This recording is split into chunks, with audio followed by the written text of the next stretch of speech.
Imagina que te despiertas en el año 1350, vives toda una vida medieval y de repente regresas al 2025. En menos de 24 horas estarías arrestado, no por robar, no por matar, sino por prácticas que durante siglos fueron consideradas virtuosas, santas, incluso obligatorias. Tu delito sería haber vivido como se esperaba que vivieras, haber sido normal. En los archivos de tribunales modernos, tu vida medieval sería catalogada como una cadena de crímenes sexuales. Violación, abuso infantil, tráfico humano, secuestro, y lo más perturbador, no habrías sido un monstruo. Habrías sido un ciudadano ejemplar, bendecido por la Iglesia, respaldado por la ley, admirado por la sociedad. Dicen que el cuerpo no miente, y los cuerpos de las mujeres medievales contaban historias que preferimos no leer.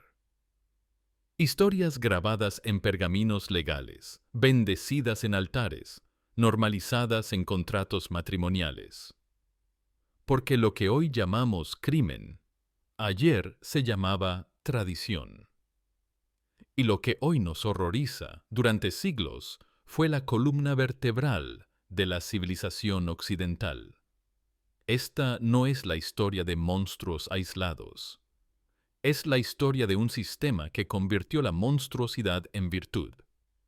Y de cómo 5 prácticas respetables del pasado se volvieron pesadillas del presente. Para entender cómo llegamos hasta ahí, hay que volver a una época donde los matrimonios no se hacían por amor, sino por supervivencia política, y donde esa supervivencia requería sacrificar la infancia de las niñas nobles mucho antes de que pudieran comprender las implicaciones. Margaret Beaufort tenía 6 años cuando la prometieron por primera vez. No fue un error. No fue una aberración. Fue cálculo estratégico familiar. Su padre, John Beaufort, duque de Somerset, sabía que en 1443 las niñas de clase alta tenían 3 destinos: alianzas matrimoniales tempranas, vida conventual o ruina económica familiar. A los 6 años no comprendía qué significaba prometida.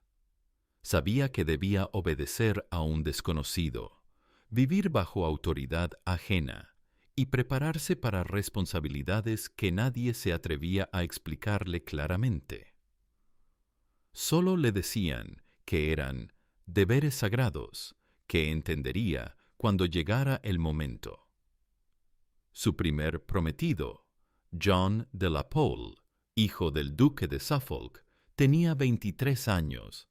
Durante 3 años mantuvieron un compromiso formal, hasta que cambios políticos anularon el acuerdo. Margaret no mostró emociones, aún no comprendía qué había perdido realmente. A los 9 años la desposaron con Edmund Tudor, conde de Richmond. Él tenía 24. Esta unión se formalizó completamente según las costumbres. Margaret se convirtió en madre a los 13 años, dando a luz al futuro Enrique VII de Inglaterra. El alumbramiento casi le costó la vida. Los médicos advirtieron sobre consecuencias permanentes en su salud. En el siglo XIV, la edad mínima para el matrimonio femenino era 7 años, no para compromisos, para uniones completas según la ley canónica. Los teólogos argumentaban que las niñas maduraban más rápido en ciertas regiones y que era prudente asegurar alianzas tempranas para garantizar pureza y lealtad familiar. Los archivos parroquiales franceses documentan uniones entre niñas de 8 años y hombres adultos. Los contratos estipulaban que ciertos aspectos podían posponerse hasta que la esposa alcanzara madurez física. Pero esa determinación quedaba en manos masculinas, no médicas. Los ceremoniales incluían rituales que hoy consideraríamos profundamente perturbadores. En Inglaterra, los registros de la Cancillería Real muestran autorizaciones matrimoniales para niñas de 5 años. Los padres alegaban que sus hijas mostraban desarrollo excepcional o que las circunstancias políticas demandaban urgencia dinástica. La Iglesia no solo permitía estas prácticas, las promovía como ejemplos de planificación familiar virtuosa. Pero los cuerpos y mentes de estas niñas conocían verdades que los documentos jamás registraron. Margaret Beaufort desarrolló lo que reconoceríamos como trauma psicológico profundo. Sus escritos revelan a alguien que pasó décadas sintiendo que le habían arrebatado algo fundamental antes de entender qué era. Ya no era una niña con juegos infantiles, ya no era una joven descubriendo sus propios deseos, solo era un instrumento político, esperando cumplir funciones reproductivas para linajes que no había elegido. Y lo más devastador, durante siglos, esto se celebró no solo como normal, sino como moralmente superior. Pero la tragedia de Margaret apenas comenzaba, porque en el mundo medieval, casarse no significaba unirse a un compañero. Significaba transferir la propiedad legal de tu cuerpo de tu padre a tu esposo. Y esa transferencia incluía cláusulas que hoy llamaríamos violación sistemática.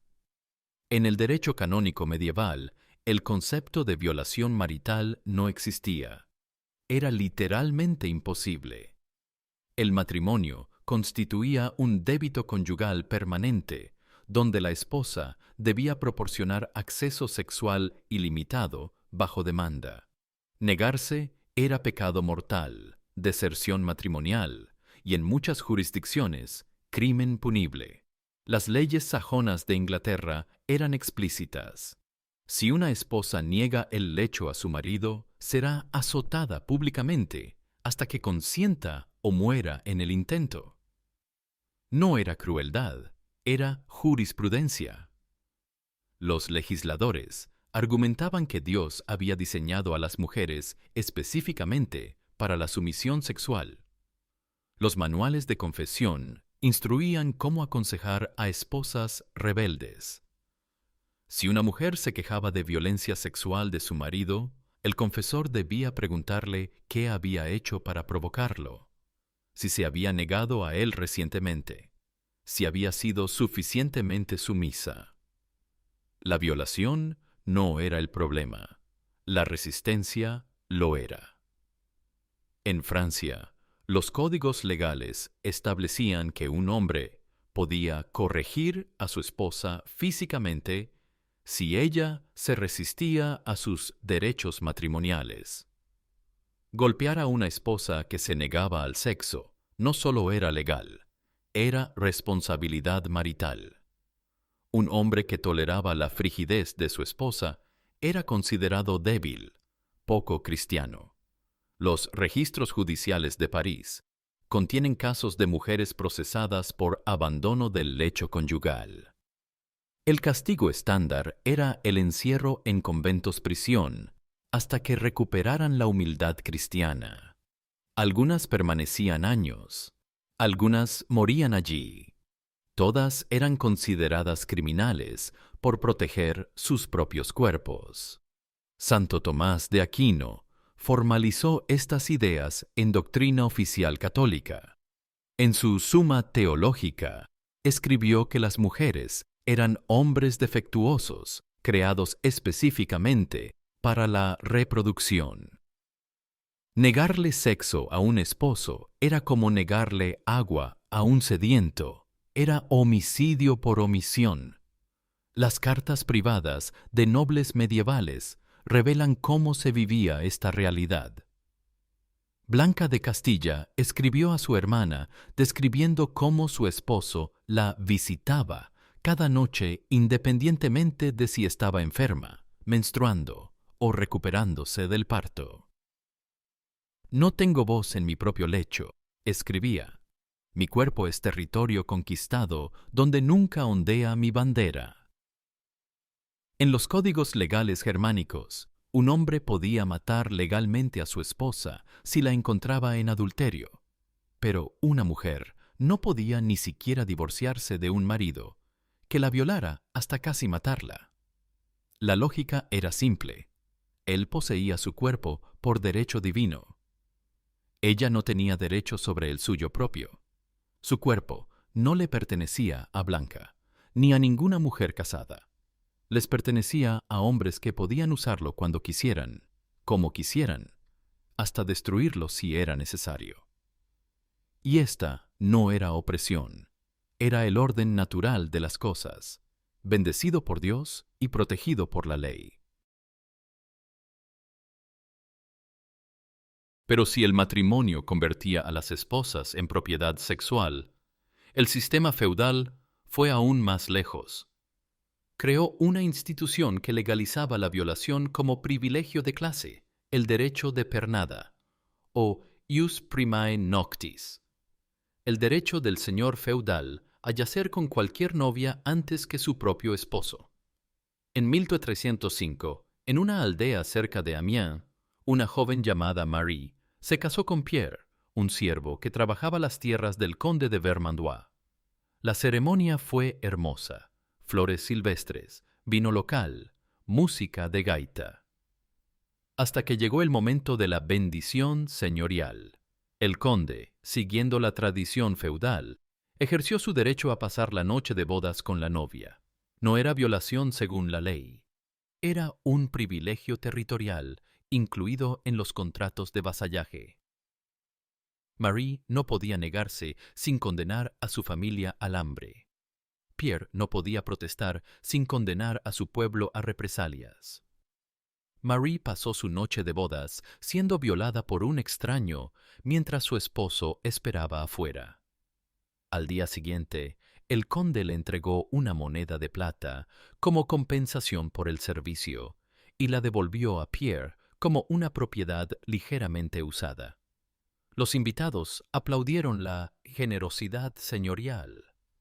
Esto no era un abuso aislado, era legislación. Los códigos feudales de Francia, Inglaterra, Alemania y España incluían explícitamente el derecho de pernada como prerrogativa señorial.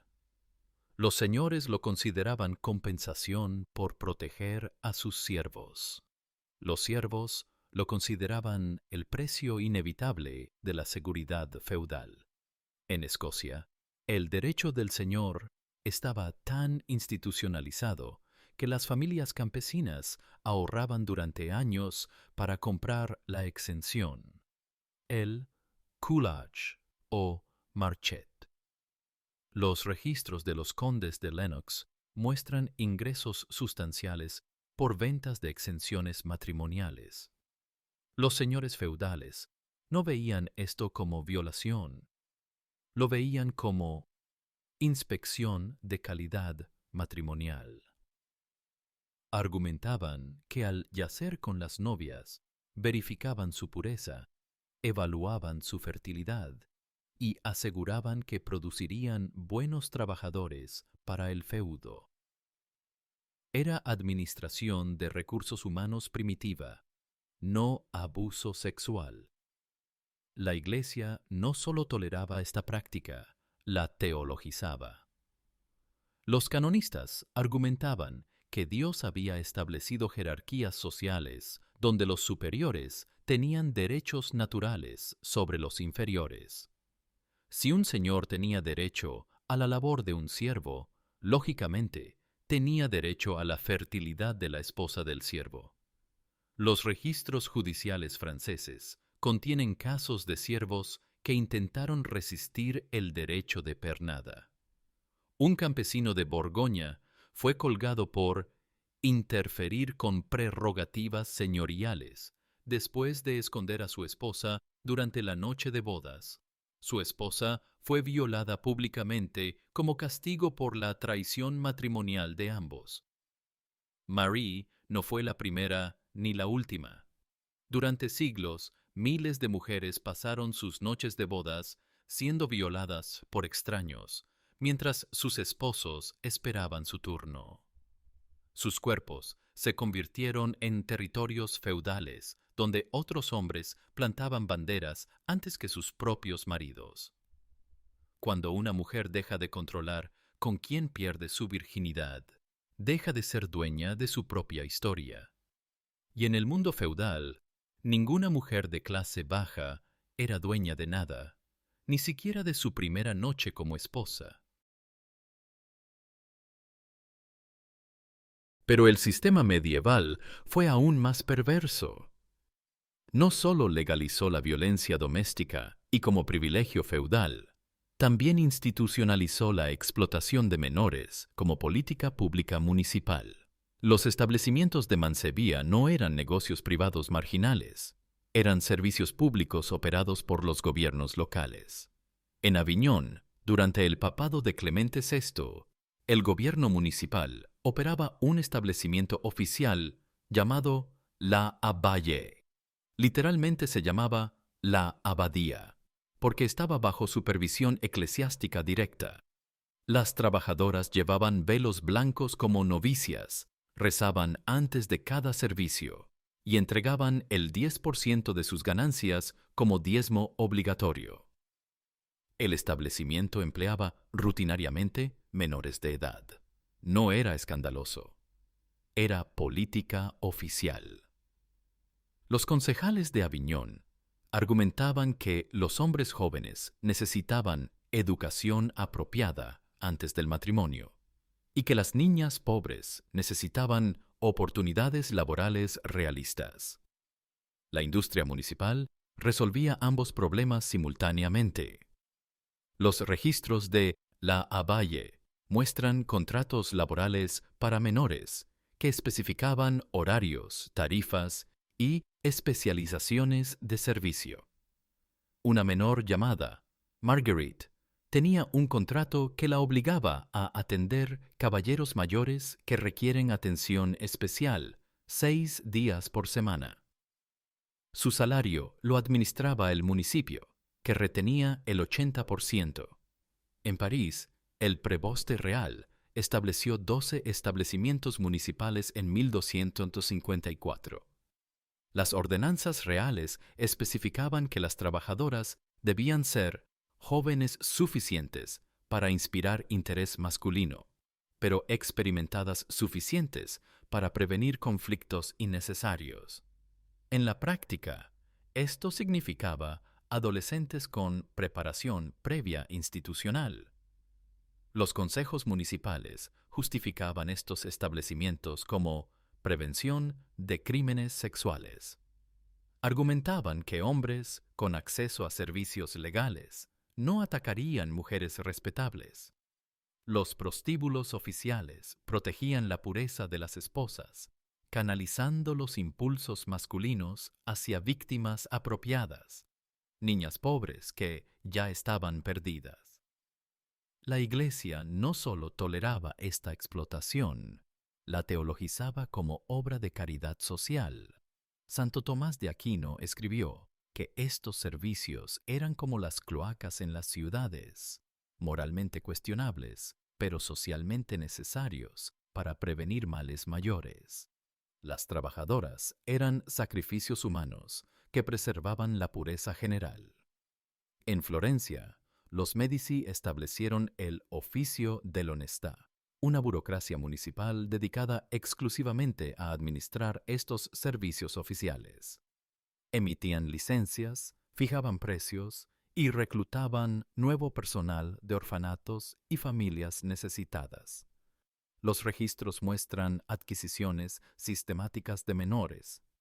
Los contratos de estas jóvenes las obligaban a trabajar hasta pagar deudas de entrenamiento y alojamiento, que crecían artificialmente cada mes. En la práctica, era servidumbre con documentación legal. Una menor llamada Caterina, transferida al oficio, siendo muy joven, murió en el establecimiento años después, sin haber saldado jamás su deuda inicial. Estas jóvenes no tenían escape legal. Intentar huir de un establecimiento municipal era deserción del servicio público. Presentar quejas era sedición contra la autoridad municipal. Desarrollar problemas de salud era negligencia laboral. Los registros médicos muestran tasas de mortalidad alarmantes entre las trabajadoras. Su autonomía no le pertenecía a Marguerite, ni a Caterina, ni a miles de jóvenes cuyos nombres se perdieron en registros municipales que las catalogaban como recursos públicos. Eran propiedad institucional cuya función era absorber los impulsos masculinos para que las mujeres respetables pudieran permanecer protegidas. Y finalmente, llegamos a la práctica medieval que quizás mejor resume la lógica perversa de todo el sistema: el matrimonio por captura. Una tradición donde el secuestro y violación de una mujer se transformaban automáticamente en matrimonio válido si la víctima consentía después del hecho. En 1367, Sir John de Courtenay secuestró a Margaret de Bohun, heredera de una de las fortunas más grandes de Inglaterra, mientras viajaba entre sus propiedades. La encerró en su castillo durante 3 semanas. La violó repetidamente y luego anunció públicamente que estaban casados por mutuo consentimiento. Margaret negó haber consentido. John argumentó que su resistencia inicial había sido modestia virginal apropiada, pero que su sumisión eventual constituía aceptación legal del matrimonio. El caso llegó a los tribunales eclesiásticos. Los jueces determinaron que Margaret había consentido implícitamente porque no se había suicidado para preservar su honor. La lógica era simple: una mujer verdaderamente virtuosa preferiría la muerte antes que la deshonra. Su supervivencia demostraba que había elegido el matrimonio sobre el honor. El secuestro y violación se convirtieron retroactivamente en cortejo agresivo, seguido por aceptación tácita. Esta no era jurisprudencia aberrante, era doctrina oficial. El derecho canónico establecía que cualquier acto sexual entre un hombre y mujer no casados creaba matrimonio presunto, que debía ser formalizado para prevenir escándalo público.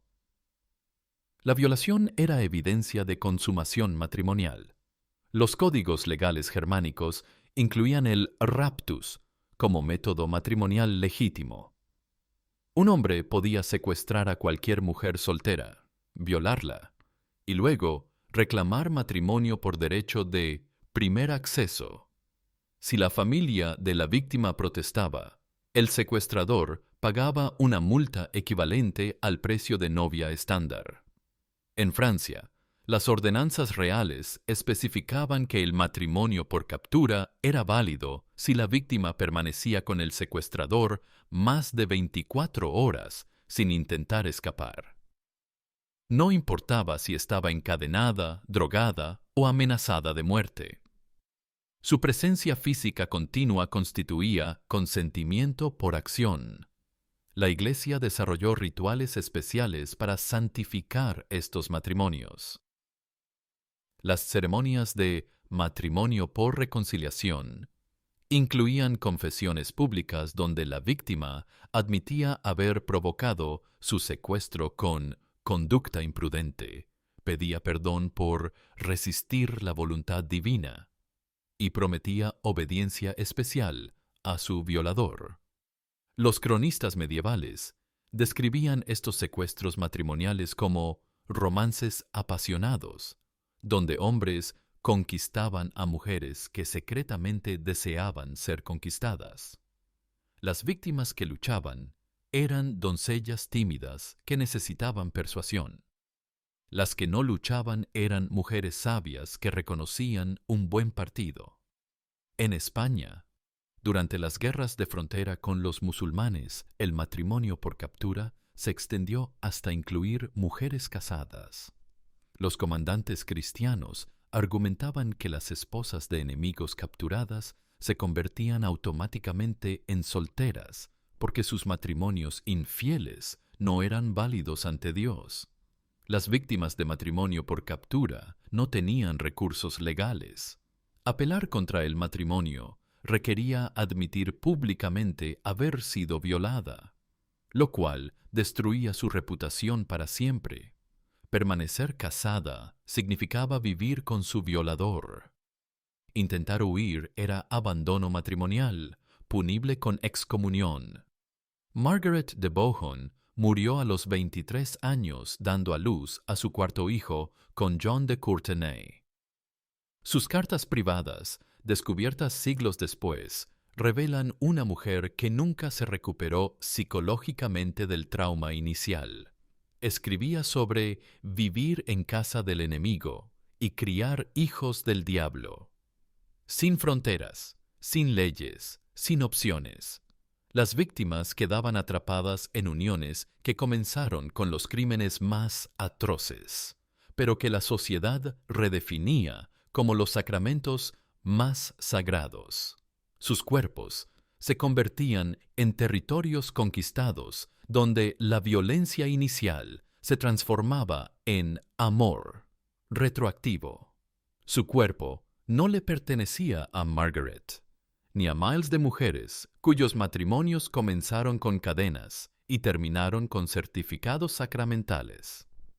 Eran trofeos de guerra doméstica, donde el secuestro se volvía cortejo, la violación se volvía consumación y la supervivencia se volvía consentimiento.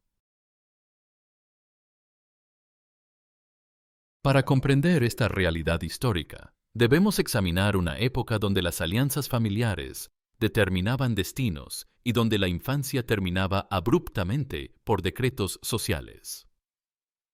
Margaret Beaufort representa uno de los casos más documentados de esta práctica. A los 6 años fue prometida por primera vez, no por capricho, sino por estrategia dinástica calculada. Su padre, John Beaufort, duque de Somerset, comprendía que en 1443 las jóvenes nobles enfrentaban opciones limitadas: alianzas matrimoniales tempranas, vida conventual o dependencia económica permanente. Con apenas edad para comprender las implicaciones, Margaret fue vinculada a responsabilidades que excedían su comprensión infantil. Su primer prometido, John de la Pole, hijo del duque de Suffolk, era considerablemente mayor. Durante 3 años mantuvieron un acuerdo nominal hasta que consideraciones políticas disolvieron el compromiso. Margaret, aún demasiado joven para procesar pérdidas emocionales, simplemente aceptó el cambio. A los 9 años se formalizó su unión con Edmund Tudor, conde de Richmond, quien la superaba ampliamente en edad. Esta alianza tuvo consecuencias físicas devastadoras. Margaret enfrentó una maternidad prematura a los 13 años, dando vida a quien sería Enrique VII. Las complicaciones médicas fueron severas. Los facultativos determinaron daños permanentes en su salud. En el siglo XIV, las regulaciones permitían compromisos matrimoniales extremadamente tempranos. Los teólogos justificaban estas prácticas argumentando diferencias climáticas en la maduración y la necesidad de proteger la virtud mediante compromisos tempranos. Los archivos franceses documentan uniones entre jóvenes de 8 años y adultos de 30. Los acuerdos estipulaban condiciones sobre la cohabitación, pero las interpretaciones favorecían los intereses del contrayente mayor. Los registros ingleses de la Cancillería Real preservan evidencia de dispensas para compromisos involucrando niñas de 5 años. Las justificaciones incluían madurez excepcional o circunstancias familiares apremiantes. Las instituciones religiosas no solo toleraban, activamente santificaban estas prácticas como muestras de responsabilidad familiar. Las consecuencias psicológicas perduran en los testimonios históricos. Los escritos posteriores de Margaret Beaufort revelan el impacto duradero de experiencias que la privaron de autodeterminación en años formativos cruciales. Su narrativa refleja la pérdida irreparable de etapas vitales, la inocencia infantil y el descubrimiento adolescente sacrificados por imperativos dinásticos. Durante siglos, estas prácticas no solo se normalizaron, se elevaron como modelos de virtud social, ocultando el costo humano tras la retórica de deber y honor familiar.